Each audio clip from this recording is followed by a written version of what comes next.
Idineklara ni PNP Chief Police General Romel Francisco Marbil na sa pangkalahatan ay naging generally peaceful ang pagdaraos ng halalan 2025 alinsunod sa direktiba ni Pangulong Ferdinand Bongbong Marcos Jr.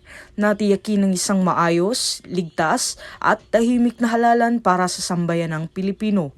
Sa pahayag ni Police General Marbil ngayong Lunes, binigyang diin niyang walang nakikitang dahilan para magkaroon ng failure of elections sa kabila ng ilang insidente ng kaguluhan na naiulat sa ilang bahagi ng bansa.